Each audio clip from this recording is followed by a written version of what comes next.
अगर आप हिंदू से मुसलमान हो जाए तो आप कहोगे कि मैंने कन्वर्जन कर लिया है, बिल्कुल। या मुसलमान से ईसाई हो जाए तो कहोगे मैंने कन्वर्जन कर लिया है, या ईसाई से हिंदू हो जाए तो कहोगे मैंने कन्वर्जन कर लिया है।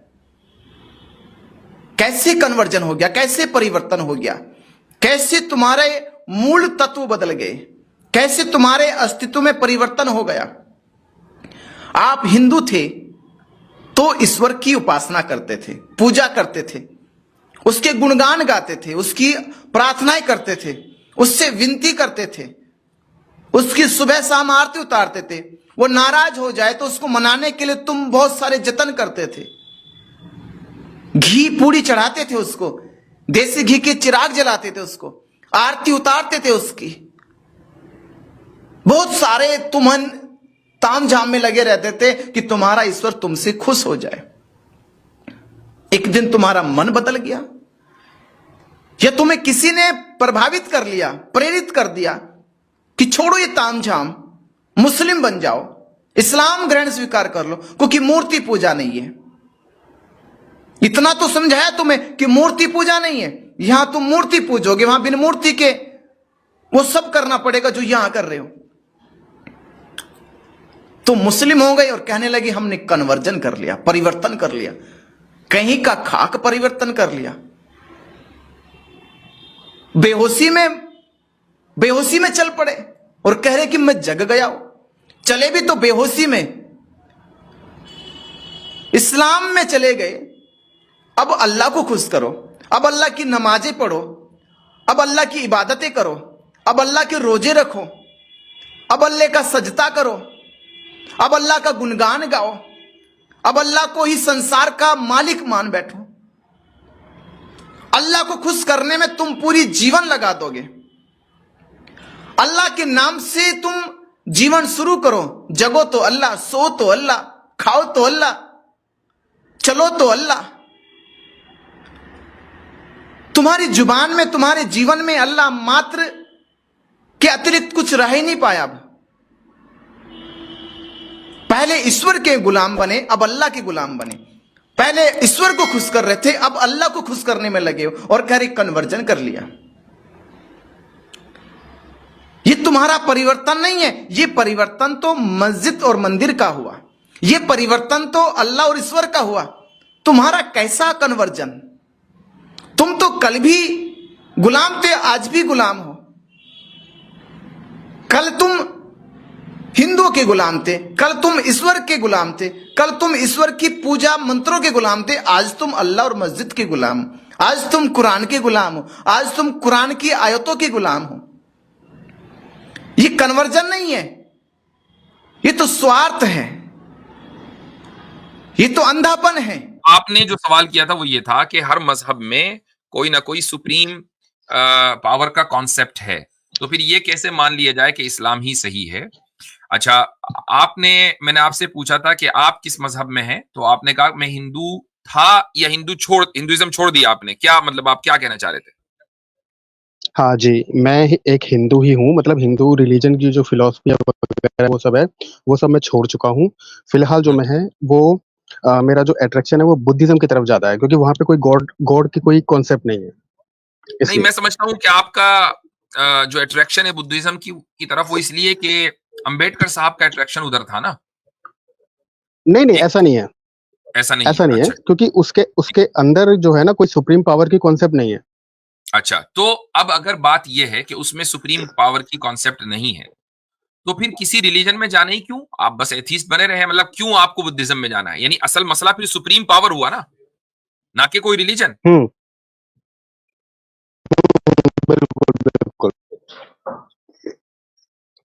तो आप मुझे इसका जवाब दीजिए कि जब मसला असल सुप्रीम पावर है, तो आप मुझसे ये सवाल करने में क्या ये सवाल वैलिड होगा कि भाई सारे मजाहिब सुप्रीम पावर को मानते हैं, तो कौन सा मजहब सही है?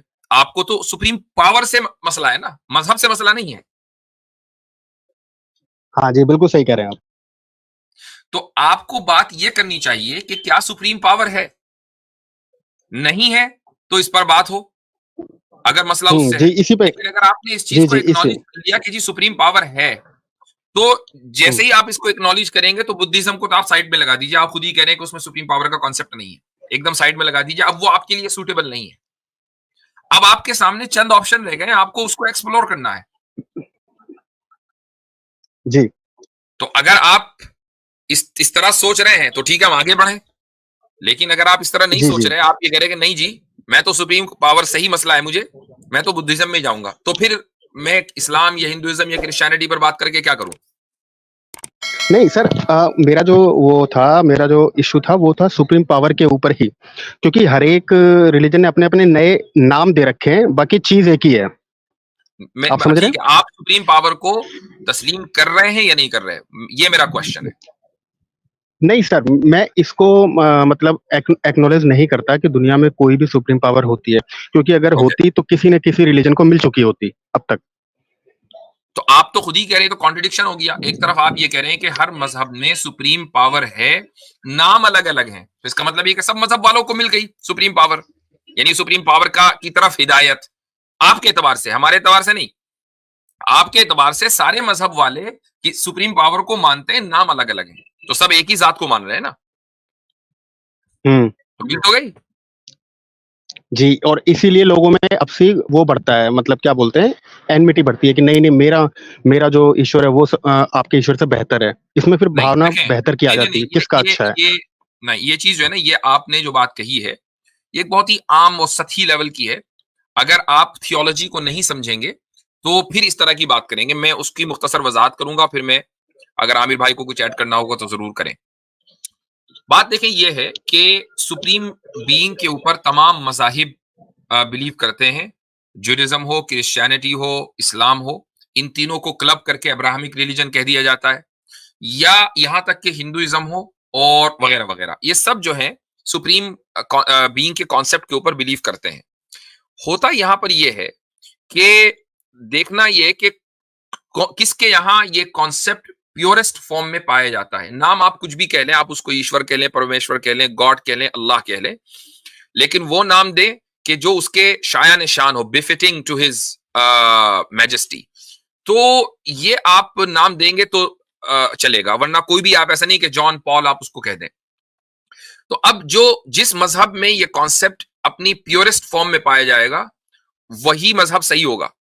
आप उठाकर ऊपर से नीचे तक जितने भी मजहब इस्लाम को साइड में रखकर देख लें कि किसी मजहब में सुप्रीम पावर को यह कह दिया जाता है कि उसके अवतार आते हैं, यानी वो खुद जन्म ले लेता है। किसी मजहब में कह दिया जाता है कि वो उतर के सूली पे लटक जाता है, मर जाता है। किसी मजहब में कह दिया जाता है कि वो जो सुप्रीम बीइंग है वो ऐसा ही है जैसा कि इंसान, उसके हाथ पांव पैर, यहां तक कि वो हरकतें भी इंसानी कर रहा है, उसके अंदर जज्बात भी इंसानी है। तो ये सारे के सारे जितने भी, ये जुडिज्म के अंदर बहुत कॉमन है, तो ये जो सारे के सारे कॉन्सेप्ट्स हैं, ये प्योरेस्ट नहीं है सुप्रीम बीइंग के ताल्लुक से। और जो भी मजहब इस प्योरेस्ट फॉर्म को छोड़ देगा, वो फिर क्वालिफाइड रिलीजन नहीं रह गया, वो रिलीजन नहीं रह गया कि जो अल्लाह ने इंसानियत की हिदायत के लिए भेजा है। ओवर टाइम क्या होता है कि कॉन्सेप्ट्स के अंदर बिगाड़ आ जाता है, ठीक है। तो इसीलिए अलग अलग मौके पर अंबिया आए, वरना इस्लाम का जो ये प्योरेस्ट कॉन्सेप्ट है, यही सबसे पहले इंसान हजरत आदम को दिया गया था, हजरत नूह तक, हजरत शीस, उसके बाद हजरत नूह, फिर आगे चलकर बहुत सारे अंबिया आए, हजरत इब्राहिम, मूसा, ईसा, और आखिर में रसूल अकरम सल्लल्लाहु अलैहि वसल्लम। तो ये जो अलग अलग अंबिया आए हैं, वो इसलिए आए हैं कि ये कॉन्सेप्ट प्योरेस्ट का जो तौहीद का जो कॉन्सेप्ट है वो दिया गया, उसके अंदर तब्दीली आ गई, लोगों ने खुद अपनी तरफ से ऐड करना शुरू कर दिया, नए नबी की जरूरत हुई। अब जो कुरान करीम नाजिल हुआ, इस कुरान करीम ने किसी नए नबी की जरूरत को खत्म कर दिया। प्योरेस्ट फॉर्म में तौहीद जो है वो मौजूद है, और जिस मजहब के पास प्योरेस्ट फॉर्म में तौहीद होगी, वही मजहब क्वालिफाइड होगा। जी ओके, ठीक है सर, आपने ये कहा कि जो इस्लाम है वो प्योरेस्ट फॉर्म में है, ठीक है।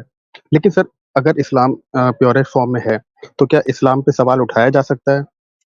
जैसे इश्निंदा कानून है, उसके हिसाब से आप सवाल नहीं उठा सकते इस्लाम पे, लेकिन नहीं, आप आपसे ये हिंदुइज्म किसने पे, कह दिया हाँ। कि सवाल, आप खुद सवाल उठा रहे हैं? आप इस्लाम के किसी भी कानून के ऊपर सवाल उठाइए। सवाल उठाने का क्या मतलब है कि कोई चीज आपको समझ में नहीं आ रही है, आप सवाल करें। भाई कुरान तो खुद ही कह रहा है कि फसलू अहल जिक्र, कुरान में कहा है कि जो लोग इल्म वाले हैं, अल्लाह वाले हैं, उनसे सवाल करो।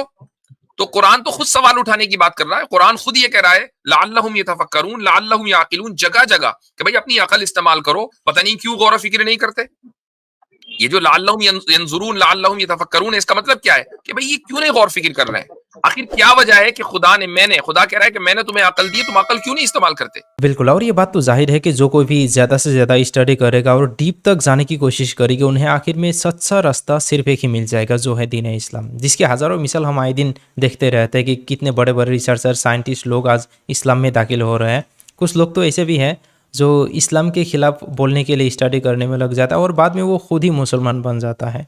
हाँ, यहाँ पर कुछ लोग ऐसे भी हैं जो सवाल खड़ा करते हैं, जिस तरह से इस वीडियो के शुरुआत में वो बुद्धिस्ट भाई साहब सवाल उठा रहा था कि जिस तरह से हिंदू धर्म में भगवान की गुलामी होती है, ठीक उसी तरह से इस्लाम में भी अल्लाह की गुलामी। मेरे भाई, आप जिस धर्म को फॉलो कर रहे हो, यानी बौद्ध धर्म, उस बौद्ध धर्म की जो प्रतिष्ठाता था गौतम बुद्ध, वो तो खुद ईश्वर के बारे में कुछ नहीं कहता था। मतलब उसके नज़दीक भगवान है या नहीं, यानी ईश्वर है या नहीं, ये क्लियर नहीं है। तो ऐसे में हम उसकी बात को कैसे मान सकते हैं जिसकी बात की कोई क्लियरिटी नहीं है? हम तो वही मानेंगे जो हमारे सामने क्रिस्टल क्लियर है, और वो है दीन इस्लाम।